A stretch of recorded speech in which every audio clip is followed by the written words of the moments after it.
Life moves fast, and so should the answers to your biggest questions. Welcome to Endo Batteries Quick Connect, your direct line to expert insights. Short, powerful, and right to the point.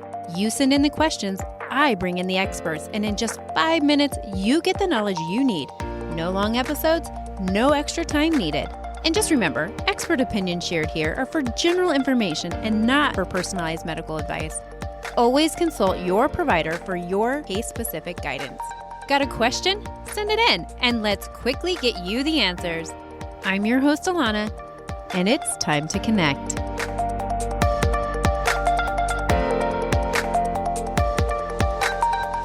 Today, I have an incredible expert joining us, Dr. Jeff Arrington. If you've spent any time in the endometriosis community, you've probably heard his name. Dr. Arrington isn't just an excision specialist, he's a fierce advocate for informed consent and breaking down the barriers that keep so many from accessing proper endometriosis care. His passion goes beyond the operating room. He's fighting for real change, pushing back against misinformation, and making sure that patients have the knowledge and options they deserve. Let's dive in.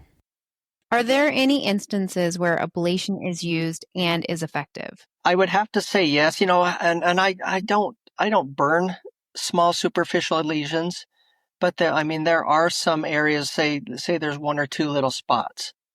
In theory, I think that it could be fully, burned enough to where that lesion is fully destroyed. Now, it is going to create more thermal damage or heat damage to the surrounding tissue maybe than what excision would be. And the question comes, what's more damaging or what's worse, a big area of burned tissue versus an area of raw tissue that will heal over. In my practice, there are some instances where I do ablation. And the main thing, when a patient comes in with advanced disease and fertility is the highest priority, I let them know that we're going in with, my goal is to remove all of the endo. But if I find endometriosis that's growing really tightly around blood vessels to an ovary or blood vessels to the uterus, things of that nature, and my first attempt is to try to separate the disease from those. But if I can't get it separated without putting the organ at risk, then I will back off and treat those spots more conservatively with trying to burn the disease rather than cutting it because I don't want to risk the fertility of the patient.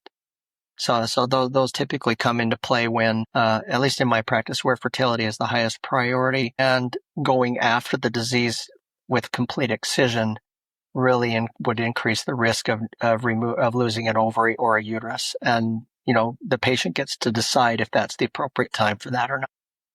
Yeah. Do you do ablation on major organs if you don't have a specialist in the OR with you?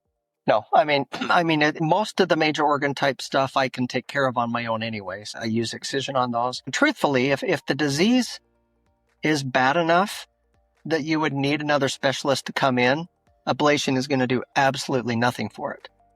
Because to me, by definition, that means it's deeply invasive disease. And burning across the surface is going to do absolutely nothing. That makes sense. That's a wrap for this Quick Connect. I hope today's insights helped you move forward with more clarity and confidence. Do you have more questions? Keep them coming. Send them in, and I'll bring you the expert answers. You can send them in by using the link in the top of the description of this podcast episode or by emailing contact@endobattery.com or visiting the endobattery.com contact page. Until next time, keep feeling empowered through knowledge.